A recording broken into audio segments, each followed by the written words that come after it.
ನಮಸ್ತೆ ಎಲ್ರಿಗೂ. ಇದು ಆಸೆ ಸೀರಿಯಲ್ ನಾಳಿದ್ದು ಎಪಿಸೋಡ್ ಏನಾಗುತ್ತೆ ನೋಡುವ.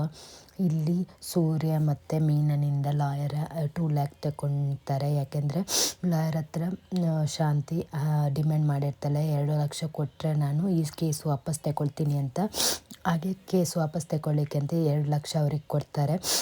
ಹಾಗೆ ಅದನ್ನ ಅವಳ ಅಕ್ಕನ ಮನೆ ಅಂದರೆ ಭರತನಾಟ್ಯ ಆಗುತ್ತಲ್ಲ ಅಲ್ಲೇ ಇಟ್ಟಿರ್ತಾಳೆ. ಆಮೇಲೆ ಮೀನನ ತಮ್ಮನಿಗೆ ಯಾವುದೇ ಥರ ಕೇಸ್ ಇರಲ್ಲ, ಕೇಸ್ ವಾಪಸ್ ತಗೊಳ್ತಾರೆ. ಒಂದಿನ ಮೀನನ ತಮ್ಮ ಮತ್ತು ಅವರ ಫ್ಯಾಮಿಲಿ ಬಂದು ಅವರ ಹತ್ರ ಕ್ಷಮೆನೂ ಕೇಳ್ತಾರೆ.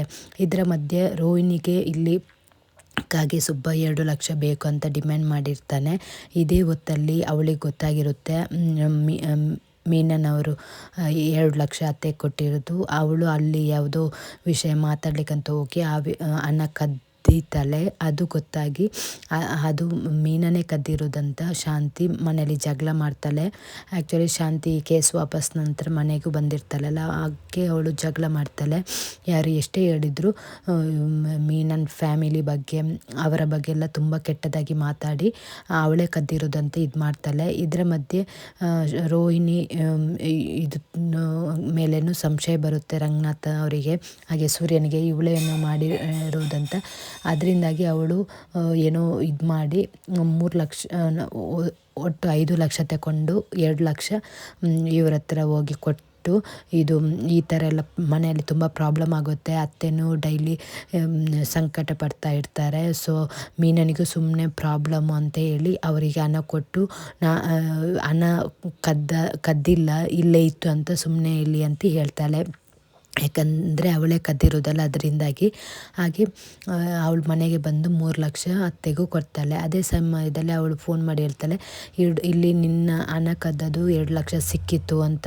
ಆವಾಗ ಸೂರ್ಯ ಮತ್ತು ರಂಗನಾಥ್ ಹೇಳ್ತಾರೆ, ನೀನು ಇಷ್ಟು ದಿನ ಮೀನನಿಗೆ ಏನೇನೋ ಹೇಳಿದೆ ಹಣ ಕದ್ದಿದೆ ಅಂತ, ಇವಾಗ ಏನು ಹೇಳ್ತೀಯ ಅಂತ.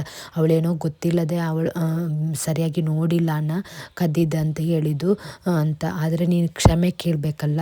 ಇದೇ ಜಾಗದಲ್ಲಿ ರೋಹಿಣಿ ಎಲ್ಲಾದರೆ ಶ್ರುತಿ ಏನಾದರೂ ಇರ್ತಿದ್ರೆ ಈ ಹಣ ಕದ್ದಿದ್ದು ಅವರ ಮೇಲೆ ಅಪವಾದನ ಮಾಡಿದರೆ ಅವ್ರು ಸುಮ್ಮನೆ ಇರ್ತಿದ್ರ ಅಂತ. ಆವಾಗ ಶ್ರುತಿ ಹತ್ರ ಕೇಳ್ತಾರೆ. ಆವಾಗ ಶ್ರುತಿ ಹೇಳ್ತಾಳೆ, ಇಲ್ಲ ಮಾವ, ನನಗೆ ಏನಾದರೂ ಆ ಥರ ಸುಮ್ಮನೆ ಯಾರಾದರೂ ಬ್ಲೇಮ್ ಮಾಡಿದರೆ ನಾನು ಸುಮ್ಮನೆ ಇರಲಿಕ್ಕಿಲ್ಲ ಅಂತ ಎಲ್ಲ ಹೇಳ್ತಾಳೆ. ಹಾಗೆ ಒಂದು ಕಡೆ ರೋಹಿಣಿ ಅವರ ಅಮ್ಮ ಮತ್ತು ಅವನ ಮಗನನ್ನು ಸಿಟಿಗೆ ಕರ್ಕೊಂಡು ಬಂದು ಒಂದು ಮನೆ ಮಾಡಿ ಇರ್ತಾಳೆ. ಹಾಗೆ ಅಲ್ಲಿ ವಾರ್ನ್ ಕೊಡ್ತಾಳೆ ಅಮ್ಮನಿಗೆ, ಯಾವುದೇ ಕಾರಣಕ್ಕೂ ನೀನು ಈ ಮನೇಲಿ ಇರೋದು ಯಾರಿಗೂ ಗೊತ್ತಾಗಬಾರ್ದು, 7 o'clock ಮೊದಲು ನೀವು ಮಲಗಬೇಕು. ಹಾಗೆ ಅವನು ಹೊರಗಡೆ ಯಾರ ಮಕ್ಕಳ ಜೊತೆ ಆಟ ಆಡ್ಲಿಕ್ಕೆ ಹೋಗಬಾರ್ದು, ಇಲ್ಲಿ ಪ್ಲೇಸಲ್ಲಿ ಮಾತ್ರ ಆಡಬೇಕು, ಯಾರನ್ನು ಕರ್ಕೊಂಡು ಬರಬಾರ್ದು, ನೀನು ಹಾಗೆ ಯಾರ ಹತ್ರ ಮಾತಾಡಬಾರ್ದು ಅಂತ. ಅವಾಗ ಅವರು ಹೇಳ್ತಾರೆ, ಇದರ ಬದಲು ನನ್ನನ್ನು ಜೈಲಿಯಲ್ಲೇ ಹಾಕ್ಬೋದಲ್ಲ ಅಂತ. ಹಾಗೆ ಪೂಜಾನೇ ಇರ್ತಾಳೆ. ಪೂಜೆ ಹೇಳ್ತಾಳೆ, ನೀವು ಈ ಥರ ಎಲ್ಲ ಟೆನ್ಷನ್ ಮಾಡ್ಕೊಳ್ಬೇಡಿ, ಅವಳು ಆ ಥರ ರ್ಯಾಶ್ ಆಗಿ ಅವಳನ್ನು ನಾವು ಈ ಥರ ಒಂದು ಮದುವೆ ಮಾಡಿ ಕೊಟ್ಟಿದ್ದರಿಂದ ಅಲ್ವಾ ಈ ಥರ ಆಗಿರೋದು, ಅನುಭವಿಸ್ಬೇಕು ಅಂತ ಹೇಳ್ತಾರೆ. ಹಾಗೆ ಅವಳು ಹೊರಗಡೆ ಎಲ್ಲ ಹೋಗಿ ಮಗನ ಜೊತೆ ಹೋಗಿ ತರಕಾರಿ ಇದೆಲ್ಲ ತರ್ತಾಳೆ. ಅದೇ ಟೈಮಿಗೆ ಸೂರ್ಯನಿಗೂ ಊರಿಗೆ ಯಾವುದೋ ಒಂದು ಇದಕ್ಕೆ ಬಾಡಿಗೆ ಅಂತ ಹೋಗಿರ್ತಾನೆ. ಅಲ್ಲಿಂದ ಅವನು ಇವ್ರ ಮನೆಗೆ ಹೋಗುವ, ಲಾಸ್ಟ್ ಟೈಮ್ ಆಲ್ರೆಡಿ ಅವ್ರು ಬೈದಿದ್ದಾರೆ, ಆದರೂ ಒಂದು ಸಲ ಮಾತಾಡ್ಕೊಂಡು ಹೋಗೋ ಮಗ ಹತ್ರ ಮಾತಾಡುವ ಅಂತ ನೋಡಿದರೆ ಮನೆ ಬೀಗ ಆಗಿರುತ್ತೆ. ಅವ್ರಿಗೆ ಕಾಲ್ ಮಾಡಿದರೆ ಇಲ್ಲಿ ರೋಹಿಣಿ ಇರ್ತಾಳೆ, ರಿಸೀವ್ ಮಾಡು ಫೋನ್ ಅಂತ ಹೇಳ್ತಾಳೆ. ಹಾಗೆ ರಿಸೀವ್ ಮಾಡಿ ಮಾತಾಡುವಾಗ ನೀವು ಎಲ್ಲಿದ್ದೀರಾ ಅಂತ, ನಾವು ಇಲ್ಲಿ ಮನೆ ಮುಂದೆ ಇದ್ದೀನಿ ಅಂತ. ಅವಾಗ ಇವರಿಗೆ ಭಯ ಆಗುತ್ತೆ, ಎಲ್ಲಿ ಅಂತ ನೋಡ್ತಾರೆ. ಅಲ್ಲ, ನಿಮ್ಮ ಮನೆ ಕ್ಲೋಸ್ ಆಗಿದೆ. ಓ ಹೌದಾ, ನಾವು ಬೇರೆ ಇದ್ದೀವಿ, ಇಲ್ಲಿ ನಮಗೆ ನೋಡ್ಕೊಳ್ಳಿಕ್ಕೆಲ್ಲ ಇದ್ದಾರೆ. ಅಲ್ಲ, ನಿಮ್ಮ ಹೆಲ್ತ್ ಎಲ್ಲ ಹೇಗಿದೆ? ಹೆಲ್ತ್ ಎಲ್ಲ ಚೆನ್ನಾಗಿದೆ, ನಾನು ಅವತ್ತೇ ಹೇಳಿದ್ದೆ ಇನ್ನು ಮಗು ವಿಷಯದಲ್ಲಿ ಆದರೂ ನಮ್ಮ ನೋಡಲಿಕ್ಕೆ ಬರಬೇಡ ಅಂತ ಎಷ್ಟು ಸಲ ಹೇಳೋದಂತೆ. ಇಲ್ಲಿ ರೋಹಿಣಿನೂ ಸರಿಯಾಗಿ ಮಾತಾಡೋಂತೆಲ್ಲ ಹೇಳಿರ್ತಾಳೆ. ಸೊ ಎಷ್ಟು ಸಲ ಹೇಳಿ ನಿಮಗೆ ನಮ್ಮ ಮನೆಗೆ ಬರಬೇಡ, ಇನ್ನು ಯಾವುದೇ ಥರ ಮುಖನೂ ನೋಡಬೇಡ ಅಂತೆಲ್ಲ ಬೈತಾರೆ ಅವರು. ಹಾಗೆ ರಂಗನಾಥ್ ಅವರು ಇಲ್ಲಿ ಮನೇಲಿ ಹೇಳ್ತಾ ಇರ್ತಾರೆ, ನನಗಿಲ್ಲಿ ಬೋರ್ ಆಗುತ್ತೆ, ನಾನೇನಾದರೂ ಕೆಲಸ ಮಾಡಬೇಕಂತ. ಆವಾಗ ಮೀನು ಹೇಳ್ತಾಳೆ, ನಾವೆಲ್ಲ ಇದ್ದೀವೆಲ್ಲ ನೋಡ್ಕೊಳ್ಳಿಕ್ಕೆ ಅಂತ. ಸೂರ್ಯನು ಹೇಳ್ತಾನೆ, ಅಲ್ಲ, ನನ್ನ ಅಮ್ಮ ಇವಾಗಲೂ ಕೆಲಸ ಮಾಡ್ತಿದ್ದೆ, ಅಜ್ಜಿಗೆ ನಾವು ಆಲ್ರೆಡಿ ಹೇಳಿದ್ದೀವಿ ಕೆಲಸ ಮಾಡಿ, ಎಷ್ಟು ಹೇಳಿದ್ರು ಕೇಳಲ್ಲ, ನೀನಾದರೂ ಕೇಳಂತ. ಆವಾಗ ಶಾಂತಿ ಹೇಳ್ತಾಳೆ, ಏನಾಗುತ್ತೆ, ಕೆಲಸ ಮಾಡಲಿ, ಸಂಬಳ ಆದರೂ ಸಿಗುತ್ತೆ ಅಂತ. ಈ ಥರ ಆಗುತ್ತೆ. ಸೊ ಅದರ ಮಧ್ಯೆ ಸೂರ್ಯ ಏನೋ ಒಪ್ಕೊಳ್ತಾನೆ. ಹಾಗೆ ಅವರೊಂದು ಸ್ಕೂಲಿಗೆ ಬಂದು ಕೆಲಸ ಇದೆಯಾ ಅಂತ ನೋಡ್ಕೊಳಕ್ಕೆ ಬರ್ತಾರೆ. ಅವರು ಹೇಳ್ತಾರೆ, ಪ್ರಿನ್ಸಿಪಾಲ್ ನಿಮಗೆ ರಿಟೈರ್ಡ್ ಆಗಿದೆ, ಸುಮ್ಮನೆ ಮನೇಲಿ ಇರ್ಬೋದಲ್ಲ ಅಂತ. ಅಲ್ಲ ನೀವು ಯಾಕೆ ಈ ಏಜಲ್ಲಿ ಕೆಲಸ ಮಾಡೋಕ್ಕೆ, ನನಗೆ 3 ಹುಡುಗ ಮಕ್ಕಳು ಚೆನ್ನಾಗಿ ನೋಡ್ಕೊಳ್ತಾರೆ, ಚೆನ್ನಾಗಿ ಒಳ್ಳೆ ಸೆಟ್ಲ್ ಆಗಿದ್ದಾರೆ. ಆದರೆ ನನಗೆ ಮನೇಲಿ ಕೂತ್ಕೊಂಡು ತಿನ್ನಲಿಕ್ಕೆ ಇಷ್ಟ ಆಗಲ್ಲ, ಸುಮ್ಮನೆ ಕೂತ್ಕೊಂಡ್ರೆ ಬೋರ್ ಆಗುತ್ತೆ, ಅದಕ್ಕೆ ಕೆಲಸ ಮಾಡಿದ್ರೆ ಒಳ್ಳೇದಲ್ವ ಅಂತ ಹೇಳ್ತಾರೆ. ಈ ಥರ ನಿಮ್ಮ ಥರ ಇರಬೇಕು ಅಂತ ಹೇಳ್ತಾರೆ ಅವರು.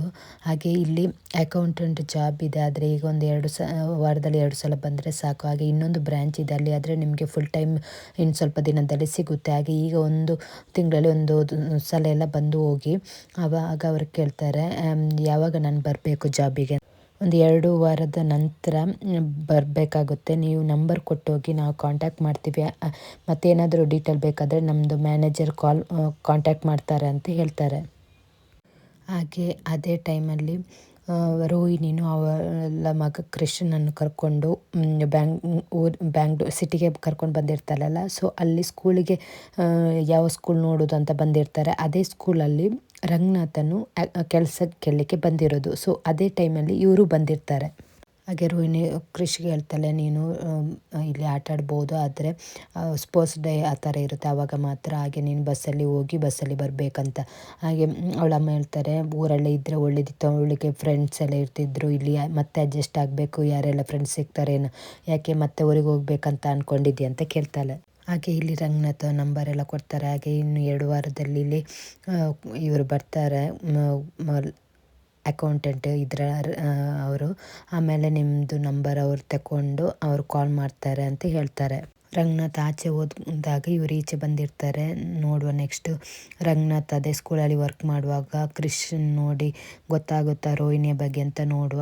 ಹಾಗೆ ಇಲ್ಲಿ ಕ್ರಿಶ್ ಇವರೇ ಅಮ್ಮ ಕೇಳ್ತಾರೆ, ಇದು ತುಂಬ ದೊಡ್ಡ ಸ್ಕೂಲ್ ಇದೆ, ಫೀಸ್ ಎಲ್ಲ ಜಾಸ್ತಿ, ಮತ್ತು ಅವನ ಎಜುಕೇಷನ್ಗೆ ಇಷ್ಟೆಲ್ಲ ಮಾಡಿಲ್ಲದ್ರೆ ಹೆಂಗೆ, ಚೆನ್ನಾಗಿರುತ್ತೆ ಎಜುಕೇಷನ್ ಎಲ್ಲ ಅಂತ ಹೇಳ್ತಾಳೆ. ನಾನು ಗ್ರೌಂಡಲ್ಲಿ ಹೋಗಿ ಆಟ ಆಡ್ತೀನಿ ಅಂತೆಲ್ಲ ಹೇಳ್ತಾನೆ. ಬೇಡ, ಇಲ್ಲಿ ಆ ಥರ ಎಲ್ಲ ಓಡಾಡಬಾರ್ದು, ಸ್ಕೂಲ್ ಬಿಟ್ಟು ಕೂಡಲೇ ಬಸ್ಸಿನಲ್ಲಿ ಸೀದಾ ಬರಬೇಕಂತ. ಅಮ್ಮ ನಾನು ನಿನ್ನ ಮನೇಲೇ ಇರ್ತೀನಿ ಅಂತ ಹೇಳ್ತಾಳೆ. ರೋಹಿಣಿಗೆ ಏನು ಹೇಳ್ಬೇಕಂತಲೇ ಗೊತ್ತಾಗಲ್ಲ.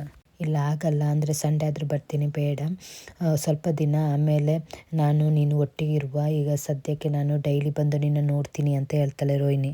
ಹಾಗೆ ಇಲ್ಲಿ ಸೂರ್ಯ ಮನೆಗೆ ಬಂದು ಮೀನ ಅಂತ ಕರೀತಾನೆ. ಮೀನಲ್ಲಿ ಅಡುಗೆ ಮಾಡ್ತಾ ಇರ್ತಾಳೆ. ಅದೇ ಟೈಮಲ್ಲಿ ರೋಹಿಣಿನೂ ನೋಡ್ಕೊಂಡಿರ್ತಾಳೆ.